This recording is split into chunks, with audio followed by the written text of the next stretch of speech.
Oke, mari kita sambung lagi kelanjutan dari novel Gunung Hua. Bagian terburuknya adalah mereka akan sama jatuh seperti Gunung Hua dahulu. Jikalau mereka menang di dalam pertarungan tersebut, itu semua tidak ada artinya. Apa gunanya bertahan saat seluruh yang kau miliki telah menghilang? Dan Hodojin sendiri tidak memiliki kepercayaan diri jika udang bisa kembali bangkit setelah mengalami kerusakan yang begitu besar. Gunung Hua memiliki keajaiban, tapi Hodojin tidak berani bermimpi untuk mendapatkan keajaiban yang sama seperti Gunung Hua. Dan hal serupa juga berlaku bagi 9 sekte dan 5 keluarga besar yang berpartisipasi dalam penaklukan kali ini. Mereka sudah bisa melihat gambaran apa yang akan terjadi di masa depan jika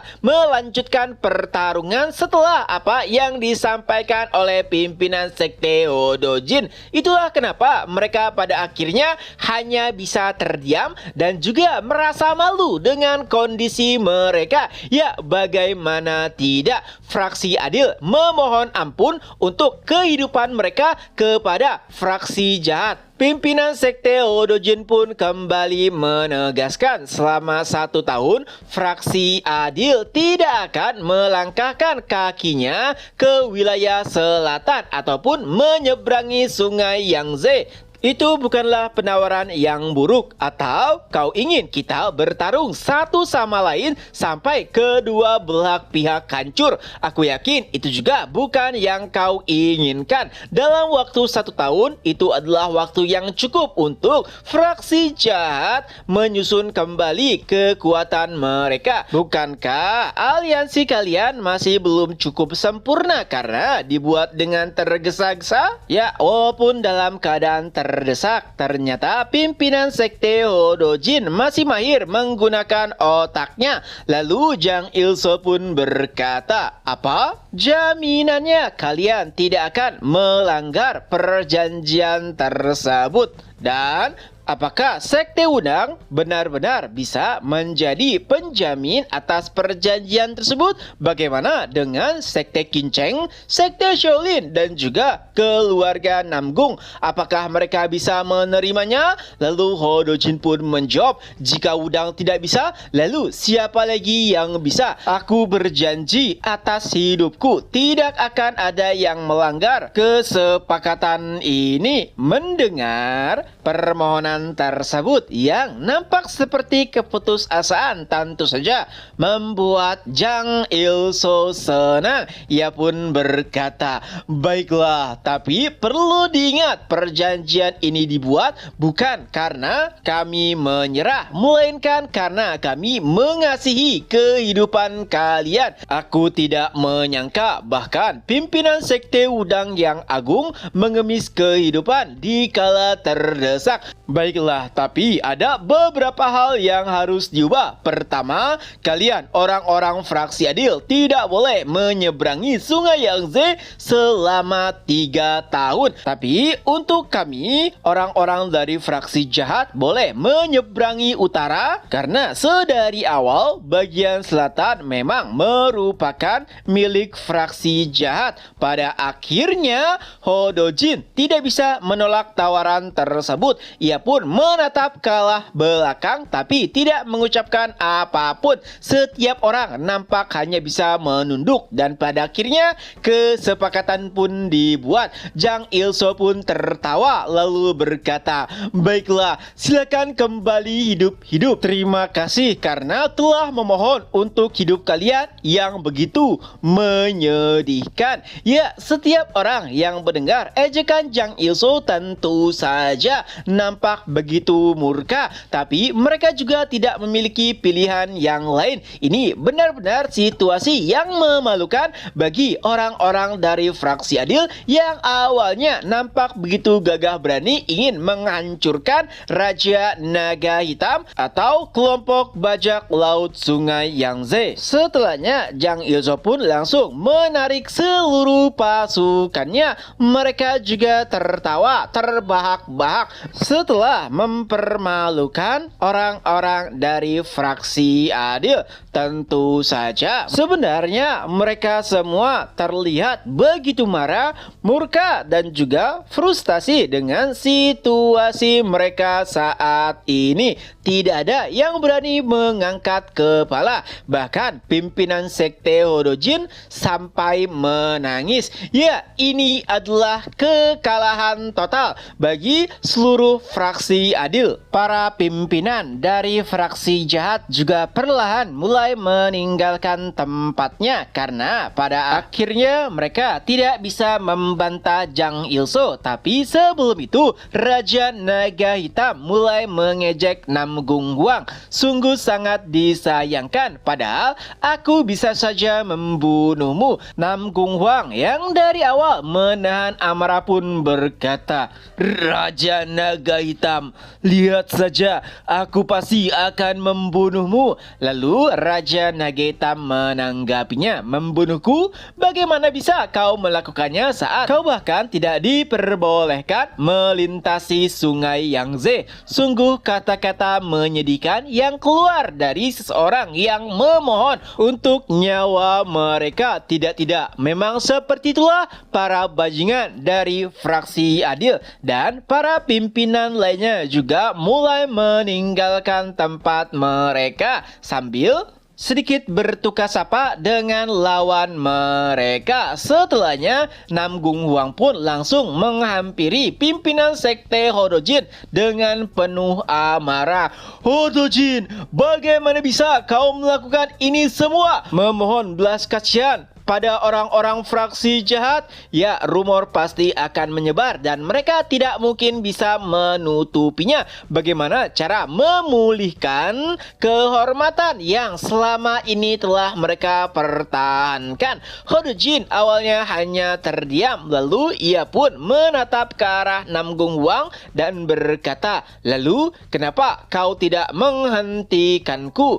Bukankah ada waktu untuk menghentikan seluruh tindakanku jika kau tidak suka? Bahkan jika ada satu orang saja yang tiba-tiba melakukan serangan, pastinya perang akan kembali pecah dan kesepakatan otomatis berakhir. Jadi kenapa kau tidak melakukannya? Apakah kau pura-pura tidak mengetahui hal tersebut? Untuk kehormatan, biarkan aku yang menanggung semua. Kalian boleh mencaci maki diriku. Aku bahkan tidak peduli jika seluruh dunia mengkritikku, tapi aku tidak akan meminta maaf dan juga berterima kasih kepada kalian. Tapi setidaknya aku mengetahui bagaimanakah sikap asli kalian semua. Nam Gung Huang nampak begitu kesal dengan perkataan Hodojin, tapi ia juga tidak bisa membantahnya. Setelahnya, Hodojin pun menatap langit lalu bergumam. Ya, pada akhirnya mereka pasti tidak akan bisa membantahnya karena Hodojin telah menyelamatkan mereka semua. Hodojin sendiri yakin mereka sebenarnya ingin meminta belas kasihan pula. Hanya saja mereka tidak memiliki keberanian untuk mengucapkannya. Itulah kenapa Hodojin sangat yakin tidak akan ada seorang pun yang berani membantah atau menghentikan tindakannya, karena setiap orang ingin kembali hidup-hidup hingga sebuah keributan pun terjadi dari seberang. Ya, itu semua adalah Chung Yun yang terlihat begitu kesal karena apa yang dilakukan oleh Hodojin. 5 pedang dan murid-murid Gunung Hua berusaha untuk menghentikan Chung Yun, tapi Chung Yun bersikeras ingin pergi ke tempat Hodojin berada. Nah, Hodojin sendiri bisa memahami kondisi dari naga ilahi Gunung Hua dibandingkan dengan semua orang di sini. Ialah yang paling mengalami kerusakan besar saat berhadapan dengan Jang Il-so. Jika pertarungan dilanjutkan, maka negosiasi pastinya akan menjadi lebih mahal karena kondisi naga ilahi Gunung Hua pastinya akan lebih parah lagi. Tapi tidak bisa dipungkiri bahwa Chungmyun dan naga ilahi Gunung Hua lah yang paling berkontribusi saat pertarungan kali ini. Nah, pada akhirnya murid-murid pun melepaskan Chungmyun. Ia pun perlahan menghampiri Hodojin. Awalnya Penatua Ho Sanja dan Penatua Hugong menghentikan pergerakan Chungmyun, tapi Hodojin meminta keduanya untuk mundur. Jadi pada akhirnya mereka pun berhadapan secara langsung dan Chungmyun pun berkata, "Kenapa kau melakukannya?" "Aku bertanya, kenapa kalian para bajingan melakukannya lagi?" Hodojin hanya terdiam dan itu membuat Chungmyun semakin kesal dan Chungmyun pun langsung meninjunya sampai terjatuh. Murid-murid sekte Wudang bergegas menuju tempat Hodojin, tapi ia mengangkat tangannya sebagai isyarat bahwa mereka semua tidak boleh ikut campur. Hodojin pun berkata, "Ya, aku melakukannya untuk menyelamatkan nyawa murid-muridku." Chungmyun terlihat begitu murka dan juga kesal, tapi ia juga memahami posisi dan juga perasaan pimpinan sekte Hodojin. Jadi pada akhirnya Chungmyun hanya bisa mengumpat. Murid-murid Gunung Hua pun mulai menarik kembali Chungmyun. Mereka juga nampaknya mulai tidak nyaman dengan orang-orang dari fraksi adil. Ya, mereka telah bertarung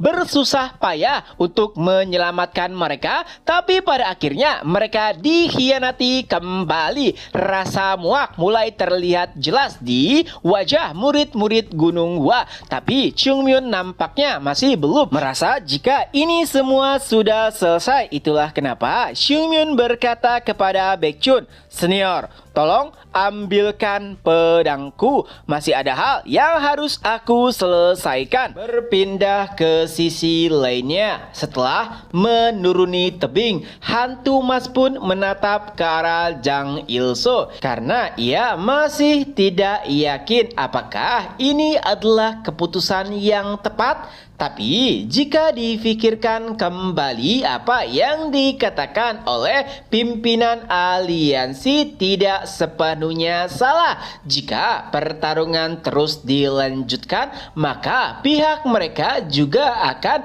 mendapatkan lebih banyak kerugian. Dan dengan kesepakatan yang baru saja mereka buat, keuntungan yang didapatkan oleh fraksi jahat tentu saja lebih besar. Pada akhirnya hantu emas dan mereka yang berada dalam aliansi pun sadar bahwa mungkin orang-orang fraksi adil menganggap Jang Il-so adalah sosok mengerikan, tapi bagi mereka yang mengenalnya ia jauh lebih menakutkan karena bahkan hantu emas sama sekali tidak bisa membaca pikiran dari Jang Il-so. Lalu setelahnya terjadi perbincangan di antara para pimpinan fraksi. Pertama, Raja Naga Hitam. Ia terlihat sangat tidak puas dengan situasi saat ini karena bisa dipastikan ialah yang paling banyak mendapatkan kerugian.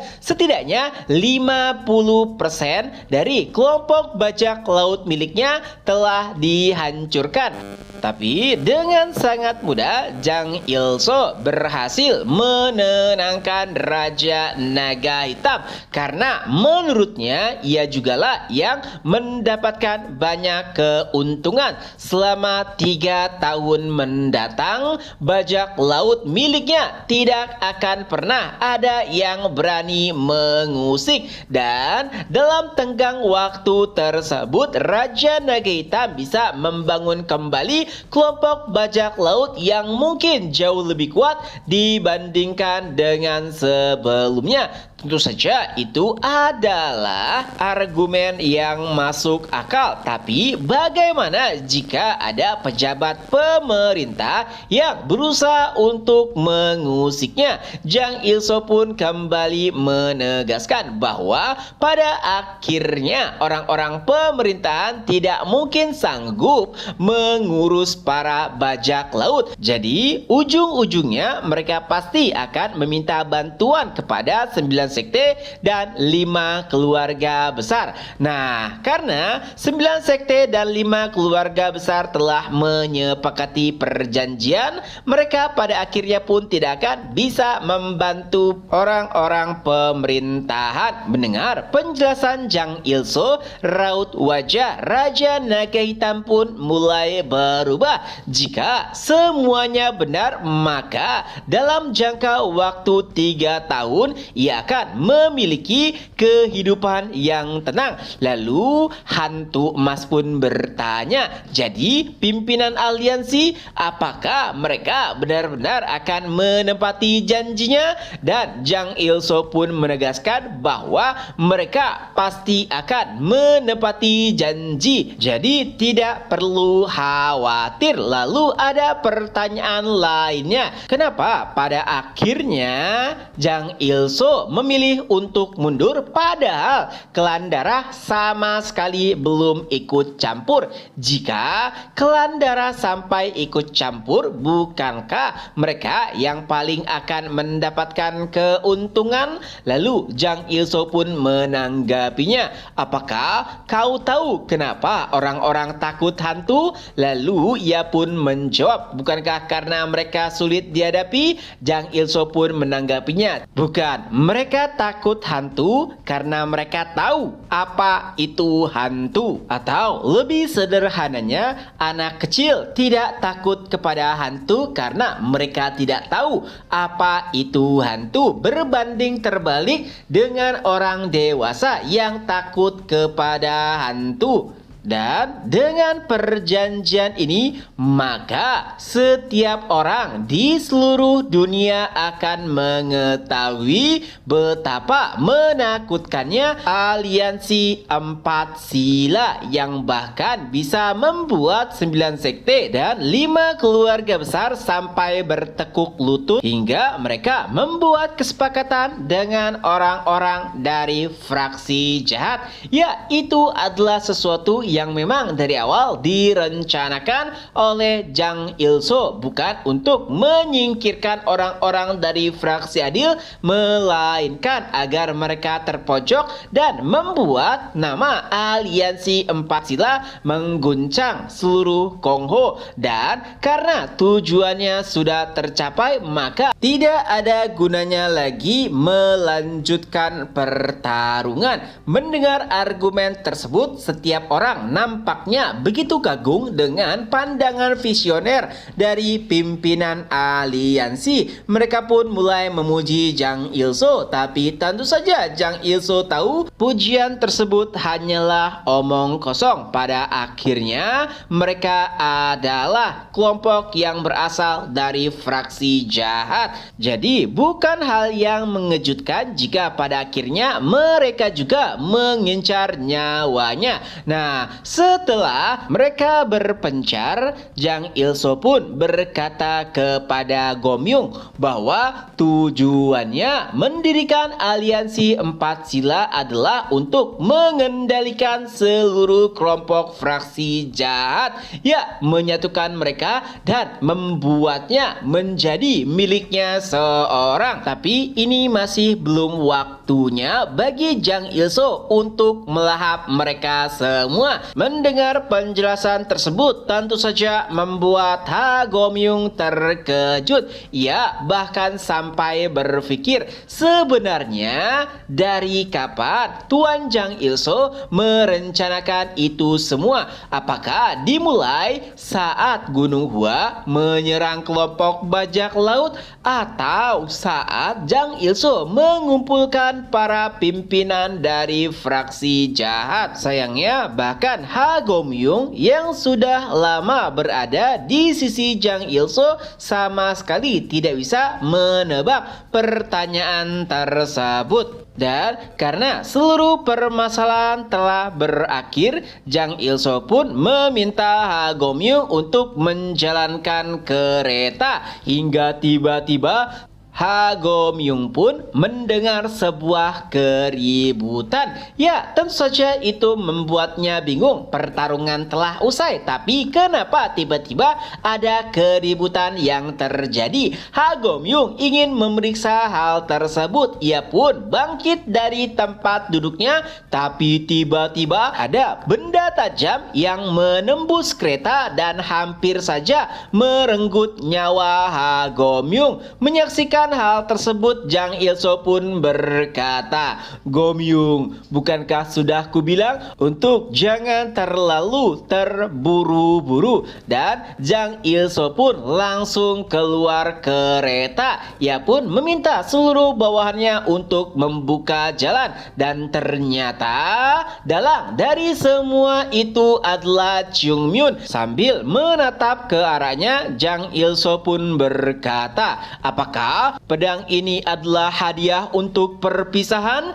Chung Myun pun menjawabnya, "Ambillah, tapi harganya sangatlah mahal." Mendengar jawaban Chung Myun, Jang Il-so pun langsung menanggapinya, "Sungguh disayangkan." Dan pada akhirnya ia pun mengembalikan pedang Chung Myun. Tapi sebagai gantinya, Jang Il-so juga melemparkan sesuatu kepada Chung Myun. Ternyata itu adalah alkohol. Tanpa ragu, Chung Myun langsung meminumnya dan melemparkan alkohol tersebut kembali kepada Jang Il-so, dan Jang Il-so juga ikut meminumnya. Melihat kejadian tersebut, Ha Go Myung hanya bisa menatapnya dengan penuh tanda tanya, dan pada akhirnya Jang Il-so pun berkata, "Kenapa kau kembali padahal aku sudah bersusah payah untuk bisa menyelamatkan nyawamu? Jangan bilang kau datang ke sini untuk memohon agar aku bisa mengambil nyawamu." Mendengar omong kosong dari Jang Il-so, tentu saja membuat Chung Myun menjadi tambah kesal. Ya, tentu saja Chung Myun terlihat sangat murka setelah Jang Il-so berkata bahwa dirinya telah menyelamatkan nyawa Chung Myun. Padahal Chung Myun masih memiliki kartu truf yang belum ia gunakan. Dan Chung Myun juga tidak yakin apakah gertakan Jang Il-so adalah hal yang nyata atau hanya sebuah omong kosong belaka. Dan untuk memastikan hal tersebut, Chung Myun pun bertanya terkait dengan bahan peledak. Apakah memang benar ada bahan peledak lainnya yang ditanamkan di dalam tebing, atau itu hanya gertakan belaka? Nah, dari sudut pandang Chung Myun, nampaknya apa yang dilakukan Jang Il-so hanyalah gertakan. Orang-orang dari fraksi adil yang ketakutan setelah ledakan pertama tentu saja tidak akan mencoba keberuntungan bahwa itu hanyalah sebuah gertakan. Jadi mereka pun lebih memilih untuk terus memanjat daripada mempertaruhkan nyawa mereka kepada sesuatu yang tak pasti. Chung Myun yakin tidak akan mudah mendapatkan bahan peledak yang jumlahnya begitu banyak. Bahkan itu adalah hal yang sulit jika dilakukan oleh kekaisaran. Apalagi sebagian besar bubuk misiu telah digunakan oleh kelompok bajak laut saat menghadapi Gunung Hua dengan cara menggunakan meriam guntur putih. Ya, Chung Myun juga yakin bahwa semua itu berasal dari Jang Il-so. Jadi kemenangannya kali ini setengahnya hanya dipengaruhi oleh faktor keberuntungan. Jang Il-so pun tertawa dengan apa yang diasumsikan oleh Chung Myun. Apa yang disampaikan tidak sepenuhnya salah, tapi yang menerima keuntungan bukan hanya kelompok fraksi jahat, melainkan juga aliansi kawan surgawi. Nah, sedari awal memang Jang Il-so tidak ingin menghancurkan aliansi kawan surgawi karena itu akan menjadi batu loncatan ataupun tameng baginya. Jang Il-so memang ingin menghancurkan 9 sekte dan 5 keluarga besar, tapi harus ada kelompok lainnya yang bisa menjadi tamengnya. yaitu aliansi kawan surgawi. Nah, tentu saja Jang Il-soo setelah ini akan menyebarkan rumor bahwa 9 sekte dan 5 keluarga besar telah dikalahkan oleh fraksi jahat, dan bahkan mereka sampai membuat kesepakatan untuk menyelamatkan nyawa mereka. Tapi ada satu kelompok yang bisa bertahan dan tidak melakukan kesepakatan tersebut, yaitu aliansi kawan surgawi. Dengan demikian, nama besar dan juga kebanggaan yang sebelumnya melekat pada 9 sekte dan 5 keluarga besar langsung runtuh. Kredit akan diambil oleh aliansi kawan surgawi. Nah, yang lebih penting dari itu semua adalah Chungmyun juga menyinggung terkait dengan pulau yang sebelumnya telah ia kuasai. Karena Chungmyun bukan bagian dari 9 sekte dan 5 keluarga besar, maka pulau tersebut yang sebelumnya dimiliki oleh bajak laut akan menjadi milik Gunung Hua ataupun aliansi kawan surgawi. Dan Chungmyun mengancam Jang Il-soo untuk tidak mengusik pulau tersebut. Tentunya Chungmyun memaksa Jang Il-soo untuk menyampaikannya kepada Raja Naga Hitam, karena siapapun yang mendekat akan Chungmyun penggal. Jang Il-soo pun berkata, "Untuk apa aku mengikuti kemauanmu?" Chungmyun pun menanggapnya, "Ya, karena itulah yang kau inginkan." Tujuan pertama Jang Il-soo telah berhasil, yaitu menghancurkan reputasi 9 sekte dan 5 keluarga besar dan meningkatkan nama aliansi sekte jahat. Lalu yang kedua, jika pulau yang sebelumnya dikuasai oleh bajak laut dikelola oleh aliansi kawan surgawi, maka mereka akan memonopoli seluruh jalur perdagangan tanpa adanya campur tangan dari 9 sekte dan 5 keluarga besar. Dengan demikian, nama mereka akan lebih terpuruk di pandangan seluruh masyarakat. Tentunya itu bukan berarti Jang Il-soo mengabaikan aliansi kawan surgawi, tapi saat ini aliansi kawan surgawi dan juga aliansi empat tiran keduanya masih jauh jika harus dibandingkan dengan seluruh kekuatan dari 9 sekte dan 5 keluarga besar. Jika aliansi fraksi jahat bertarung dengan aliansi kawan surgawi, maka mereka kedua akan mendapatkan kerugian yang besar, dan yang paling diuntungkan adalah 9 sekte dan 5 keluarga besar. Itulah kenapa Jang Il-soo saat ini hanya menargetkan 9 sekte dan 5 keluarga besar. Jika mereka semua sudah hancur, maka yang tersisa hanyalah berhadapan dengan aliansi kawan surgawi. Tapi sayangnya Jang Il-soo tidak memperhitungkan lebih tajam. Ternyata naga ilahi Gunung Hua yang saat ini berada di hadapannya nampaknya lebih mengerikan dibandingkan dengan 9 sekte dan 5 keluarga besar. Apalagi setelah Chungmyun berkata, "Baiklah, karena kau telah memberikanku hadiah, maka aku juga akan memberikanmu sesuatu." Hadiah yang dimaksud oleh Chungmyun adalah reputasi dan juga pulau yang nantinya akan diberi nama Pulau Bunga Plum. Dan sesuatu yang dimaksud oleh Chungmyun adalah kartu truf terakhirnya yang belum dimainkan. Nah, selama perbincangan tersebut, Jang Il-soo bisa merasakan ada sekelompok kekuatan besar yang mendekat. Dari kejauhan, Jang Il-soo bisa melihat jika mereka menggunakan pakaian serba hijau. Ya, itu adalah pasukan elit dari keluarga Tang, yang artinya di sini bukan Chungmyun yang nyawanya diselamatkan oleh Jang Il-soo, melainkan sebaliknya. Jang Il-soo sendiri sadar tidak mungkin ia bisa mengalahkan Chungmyun sebelum pasukan keluarga Tang tiba. Dan jika sampai bala bantuan tiba, maka posisi mereka lah yang akan dirugikan. Dengan demikian, Hodo Jin tidak mungkin akan membuat kesepakatan. Dan yang lebih menjengkelkan adalah Jang Il-soo bahkan tidak tahu kapan sebenarnya Chung Myun memanggil orang-orang dari keluarga Tang. Kemenangan yang didapatkan oleh Jang Il-soo sebelumnya kini terasa begitu hambar. Ia pun pada akhirnya memilih untuk mundur setelah mengetahui fakta tersebut. Dengan dipenuhi kekesalan, Jang Il-soo pun meminum alkohol. Tapi entah kenapa alkohol tersebut terasa begitu aneh setelah mengetahui jika ternyata naga ilahi Gunung Gua berada satu langkah di depannya. Dan semenjak itu pula Jang Il-soo pun langsung mengukirkan nama naga ilahi Gunung Gua.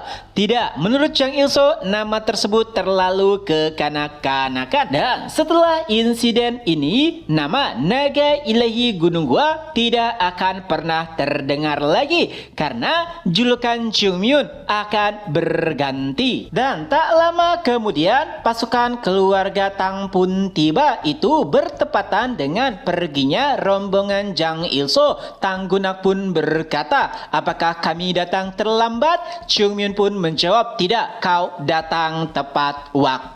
Tapi tentu saja Tang Gunak langsung bisa menilai situasinya dan itu nampak begitu tidak baik. Tapi pertanyaan terbesarnya adalah kenapa Jang Il-soo lebih memilih untuk mundur padahal dirinya tidak terlalu terluka parah berbanding terbalik dengan Chung Myun yang terlihat begitu babak belur. Sebenarnya apa yang telah terjadi? Sayangnya Chung Myun tidak bisa langsung menjelaskannya karena situasinya begitu rumit. Tapi ada hal yang lebih penting bagi Tang Gunak, yaitu kondisi tubuh Chung Myun. Ia pun langsung meminta beberapa ahli pengobatan untuk mengobati Chung Myun. Tapi Chung Myun menolak dan itu membuat Tang Gunak jengkel. Ia pun berkata, "Naga ilahi Gunung Gua, ingatlah tubuhmu bukan hanya milikmu." Dan perkataan tersebut mengingatkan Chung Myun kepada para seniornya yang juga mengatakan hal yang sama. Nah, saat ini Chung Myun adalah pilar terkokoh dari aliansi kawan surgawi. Tanpa adanya Chung Myun, maka pilar tersebut akan hancur dan aliansi kawan surgawi juga tidak akan bisa bertahan lama. Itulah kenapa Tang Gunak berkata bahwa tubuh Chung Myun tidak hanya miliknya, tapi Chung Myun tetap bersikukuh. Ia akan dirawat tapi tidak sekarang karena masih ada hal penting lainnya. Dan karena pimpinan sekte sudah menunggu, ia pun meminta Tang Gunak dan keluarga Tang untuk bertemu dengan pimpinan sekte terlebih dahulu sebelum Chung Myun menceritakan segala sesuatu yang telah terjadi. Di sisi lainnya, Baekjun dan anggota 5 pedang nampak begitu mengkhawatirkan Chung Myun. Sebelumnya mereka bersikeras untuk menemani Chung Myun, tapi Chung Myun berkata tidak, ia akan pergi seorang diri karena jika mereka sampai ikut maka peperangan mungkin akan kembali berlanjut. Pada akhirnya mereka pun melepaskan Chung Myun dan membiarkannya pergi seorang diri. Hingga beberapa waktu setelahnya Chung Myun pun tiba dan saat melihat tubuh Chung Myun masih baik-baik saja, mereka pun merasa lega. Baekjun pun bertanya, "Sebenarnya apa yang kau lakukan?" Lalu Chung Myun pun menjawab, "Oh, aku hanya merasa kesal jika membiarkannya pergi begitu saja. Jadi aku hanya meneriakinya sebelum ia pergi." Lalu pimpinan sekte pun menghampiri Chung Myun sambil berkata, "Chung Myun, kerja bagus." Tapi Hyun Jong mengatakan hal tersebut sambil tertunduk. Ia merasa malu sebagai pimpinan sekte. Yang bisa ia lakukan kali itu hanyalah menonton. Tentu saja dibandingkan dengan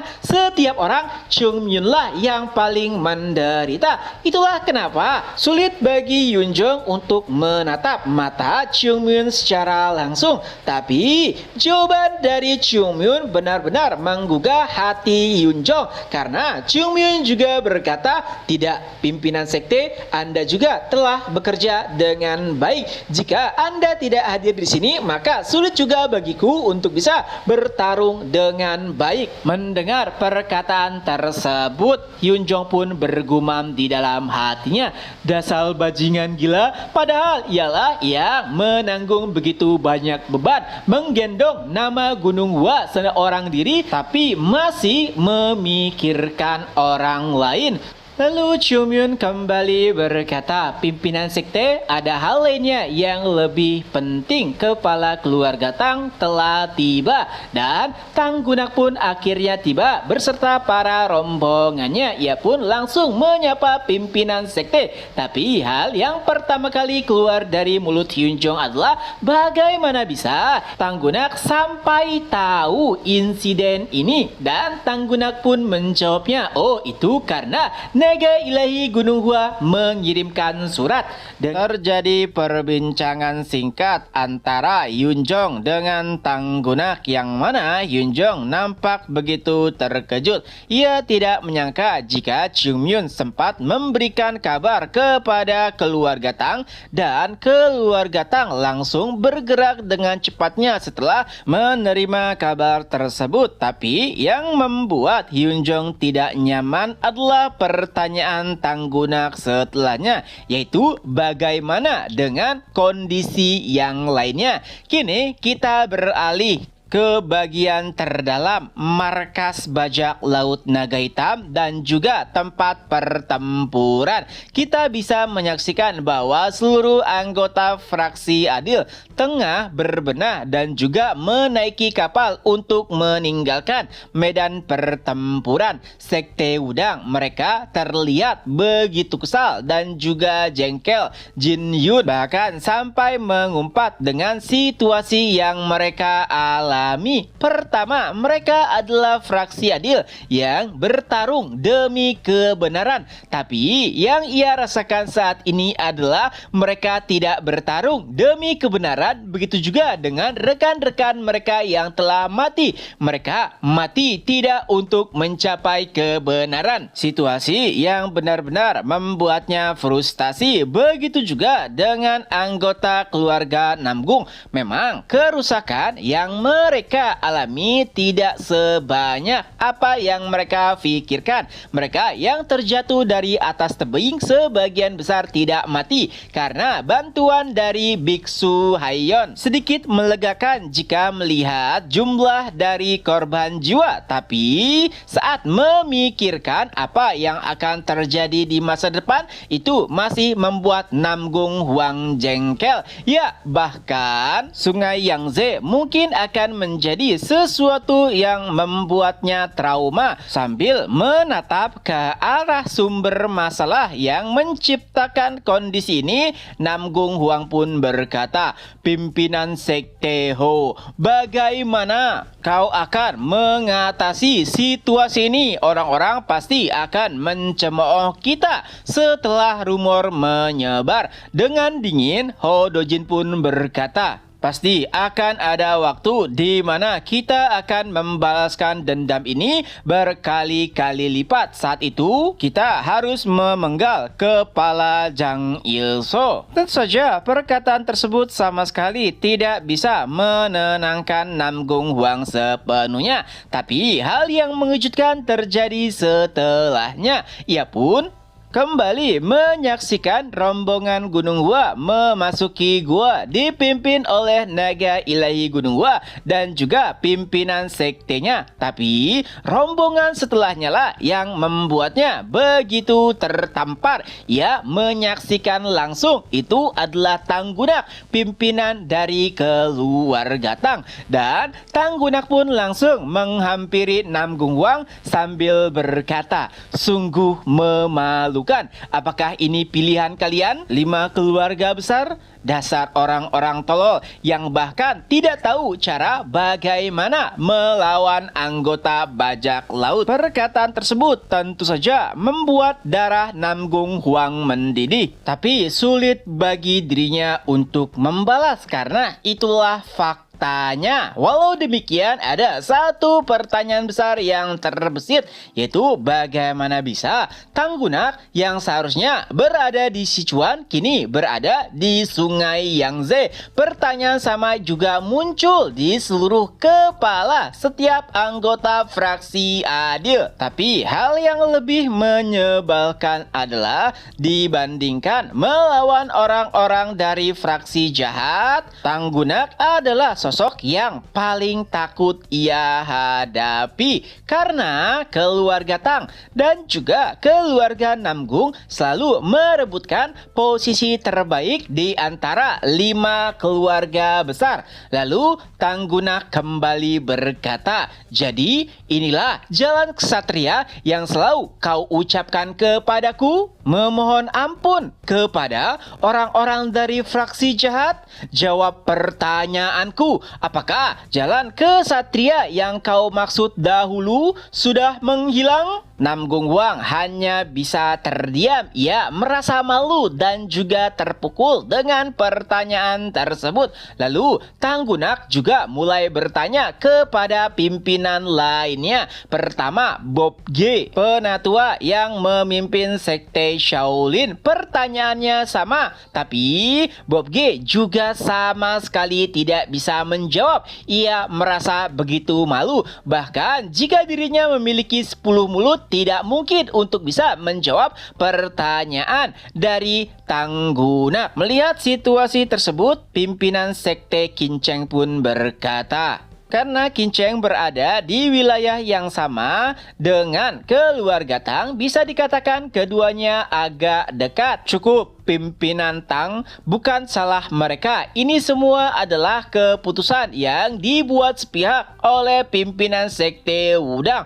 Mendengar omong kosong tersebut, Tanggunak pun berkata, "Jadi apakah benar membiarkan itu semua? Dan yang lebih penting, kenapa kalian semua masih hidup? Jika kalian melakukannya demi menyelamatkan para murid, aku bisa memahaminya.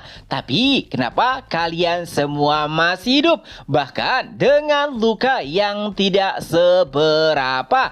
Jelas Tanggunak bisa melihat luka yang diterima oleh mereka para pimpinan nampak begitu sepele jika dibandingkan dengan apa yang diterima oleh murid-murid Gunung Hua yang jelas-jelas mempertaruhkan nyawanya selama pertarungan. Situasi ini benar-benar membuat Tanggunak jengkel. Walaupun Tanggunak saat ini merupakan bagian dari aliansi kawan surgawi, tapi bagaimanapun ia masihlah bagian dari 5 keluarga besar, dan keputusan dari Namgung Huang dan juga para pimpinan fraksi Adil lainnya akan mempengaruhi posisinya yang masih bergabung dengan 5 keluarga besar. Tanggunak kembali berkata, "Dunia selalu mentolerir tindakan kalian karena kalian selalu berpegang teguh kepada jalan ksatria yang kalian gembor-gemborkan. Tapi melihat keputusan kalian saat ini sungguh menyedihkan. Kalian bahkan tidak ada bedanya dengan para bandit." Suasana hening, tidak ada satupun yang berani membantah perkataan dari Tanggunak karena semua itu benar. Tapi yang lebih mengejutkan adalah setelahnya, karena secara terang-terangan pada akhirnya Tanggunak pun memutuskan untuk keluar dari 5 keluarga besar. Sesuatu yang benar-benar akan menggemparkan seluruh Kongho. Lalu Tanggunak pun berkata dengan nada kesal, "Jadi tinggalkan Sungai Yangtze sekarang juga, karena ini adalah tempat yang tidak boleh kalian langkai." Pada akhirnya seluruh anggota anggota fraksi Adil pun mulai menaiki kapal mereka dengan wajah begitu lemas. Tidak ada sedikit pun kebanggaan di wajah mereka. Kepercayaan diri yang awalnya mereka tunjukkan saat ingin berhadapan dengan anggota bajak laut kini telah hancur sepenuhnya. Dan saat akan meninggalkan wilayah tersebut, penatua Bob G pun mengajak Hayon untuk menaiki kapal. Tapi Hayon menolak. Sebenarnya perkataannya sama seperti perkataan kepala biara.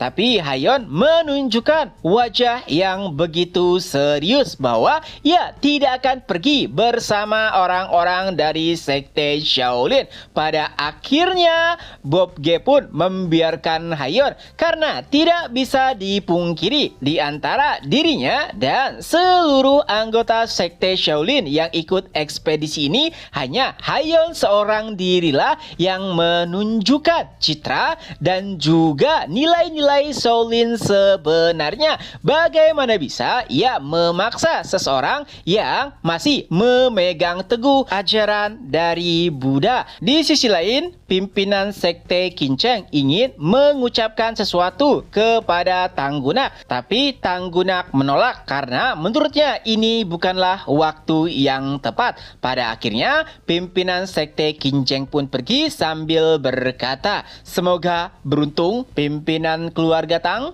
Dengan demikian, satu persatu kapal milik anggota fraksi Adil pun mulai meninggalkan medan pertempuran. Diawali oleh kapal milik sekte Shaolin, lalu disusul oleh keluarga Namgung, lalu sekte Kinceng. Kini yang tersisa hanyalah kapal milik sekte Wudang. Tanggunak ingin menghampiri Hodojin, tapi Chungmyun menahannya dan berkata, "Biar aku saja." Perlahan Chungmyun pun menghampiri Hodojin. Melihat naga ilahi Gunung Hua mendekat, Hodojin pun berkata, "Kenapa? Apakah kau ingin mencemoohku lagi? Bukankah kalian orang-orang dari aliansi kawan surgawi sama sekali tidak mendapatkan kerugian? Malah sebaliknya, dengan rubor yang akan segera menyebar, pastinya kalianlah yang akan mendapatkan keuntungan dari situasi ini. Seluruh dunia akan mengecam tindakan 10 sekte dan 5 keluarga besar,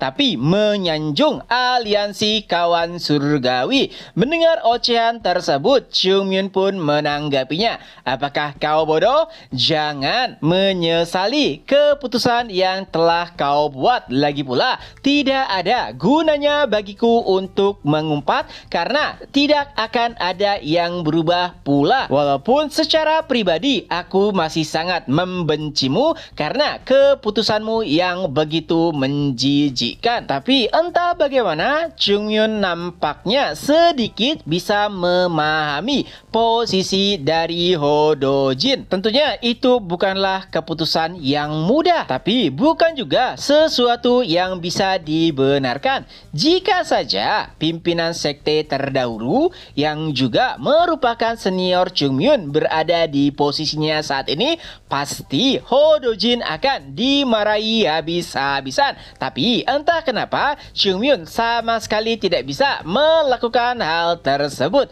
Dan pada akhirnya mereka pun berpisah. Hodojin dan juga rombongan sekte Shaolin pun mulai meninggalkan medan pertempuran. Kini yang tersisa hanyalah Chungmyun seorang. Sambil menatap langit, ia pun bergumam, "Pimpinan sekte." Tentunya yang dimaksud adalah pimpinan sekte terdahulu. Apakah ini semua benar? Jika kau ada di posisiku, apakah yang akan kau lakukan? Tapi tiba-tiba Chungmyun merasa jika dunia seperti berputar, dan setelahnya Chungmyun pun langsung tumbang. Menyaksikan hal tersebut, seluruh murid-murid pun langsung berlari ke arah Chungmyun sambil meneriaki namanya. Beberapa waktu setelahnya, kita pun diperlihatkan flashback Tak kalah, Chung Myun dihukum oleh seniornya yang juga merupakan pimpinan sekte, yaitu Chung Moon.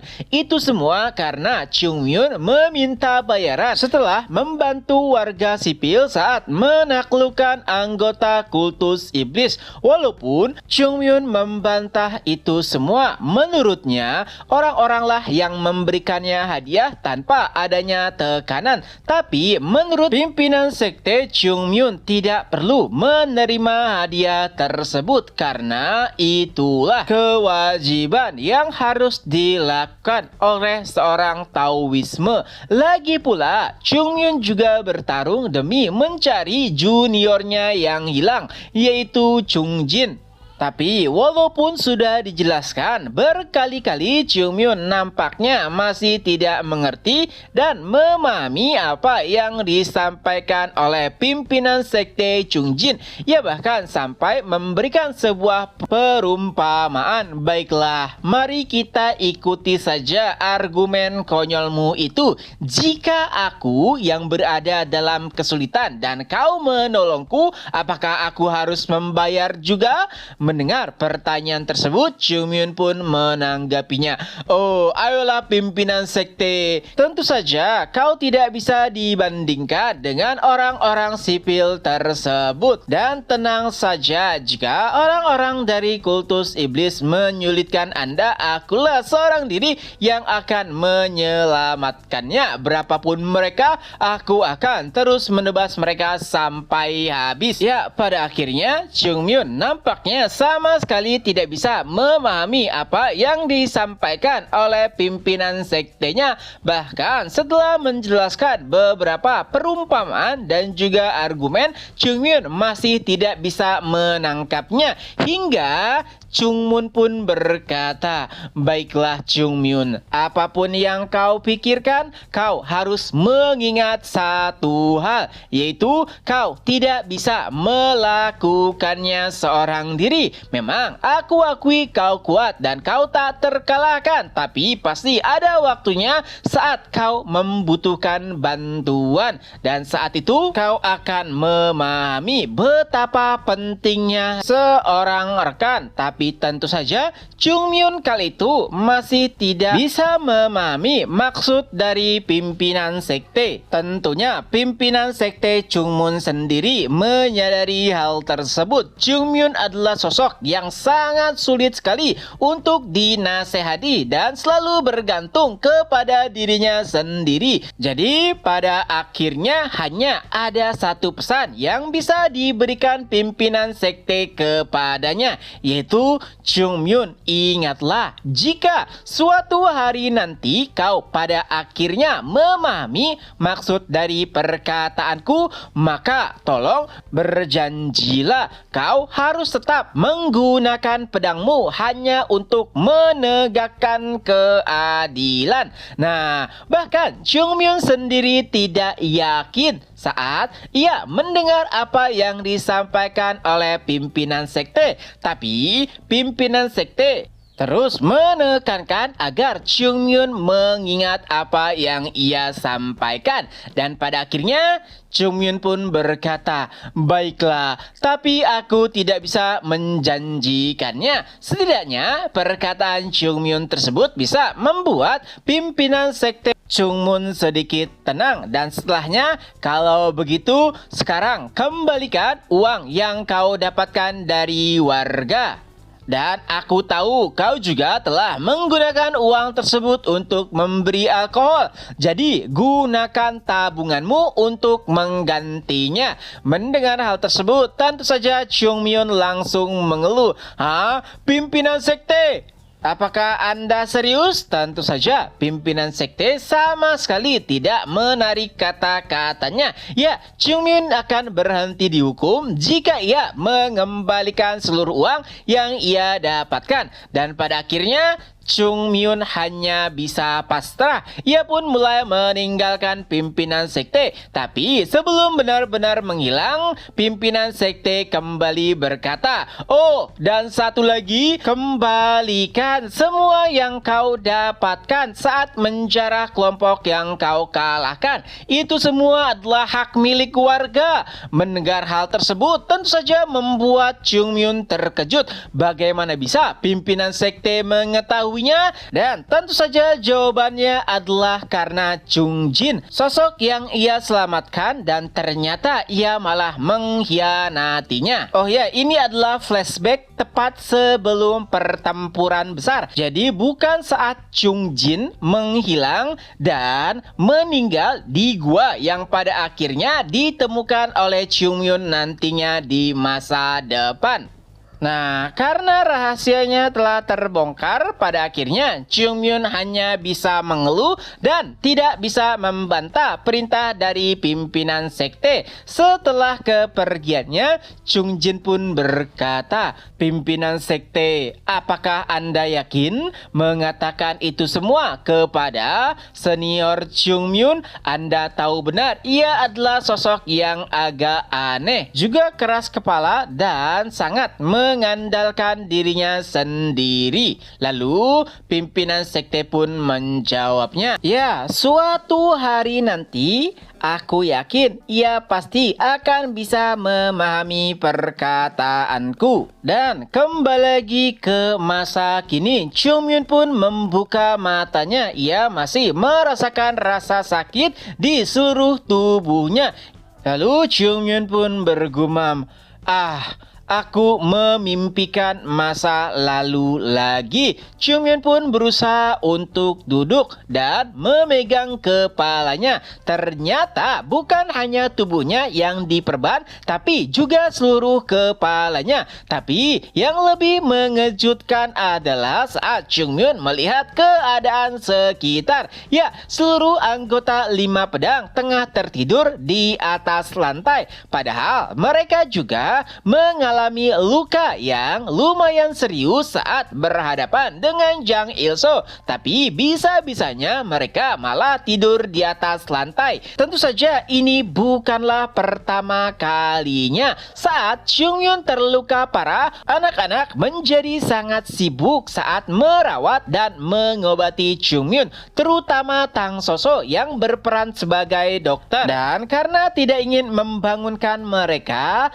Chung Myun pun mengendap-ngendap untuk keluar dari ruangannya, ditemani oleh Baek Ah yang menempel pada tubuh Chung Myun. Nah, setelah keluar dari ruangan pengobatan, Chung Myun pun akhirnya sadar bahwa ini adalah paviliun yang cukup besar. Lalu ia pun menatap ke arah langit dan tiba-tiba ia merasa seolah pimpinan sekte Chung Myun tengah menatapnya. Lalu Chung Myun pun berkata, "Tolong, jangan tatap aku seperti ini. Ya, aku tahu ini semua adalah salahku. Jika saja aku tidak lemah, ini tidak akan pernah terjadi." Nah, jika saja itu Gunung Hua yang dahulu menghadapi klan 10.000 orang, bukanlah permasalahan yang sulit. Tapi sayangnya Gunung Hua saat ini jauh dari kata sempurna. Dan yang terpenting, Chung Myun juga tidak memiliki 3 hal yang bisa membawa Gunung Hua jauh lebih baik. Pertama, kemampuan untuk memimpin orang-orang seperti pimpinan sekte Chung Myun. Lalu otak yang tajam seperti Chung Jin. Dan yang terakhir adalah kekuatan seperti saat masa jayanya dahulu. Nah, jika saja ia memiliki setidaknya setengah kekuatan dari kekuatannya yang lalu, maka kejadian seperti ini tidak akan pernah terjadi. Chung Myun juga bahkan sampai membayangkan jika pimpinan sekte Chung Myun yang berada di posisinya, mungkin Gunung Hua menjadi jauh lebih baik. Akhirnya Chung Myun Min pun sadar bahwa dirinya terlalu bodoh dan juga kurang dari berbagai macam aspek. Dan entah kenapa lagi-lagi ia seperti melihat wajah pimpinan sekte Chungyun seperti tengah mengejeknya. Ya, walaupun itu hanyalah ilusi, tapi entah kenapa Chungyun bisa membayangkannya dengan sangat jelas. Dan dengan itu pula chapter pun berakhir. Ya, itulah kelanjutan dari novel Gunung Hua. Semoga terhibur. Ketemu lagi di next video. Bye bye.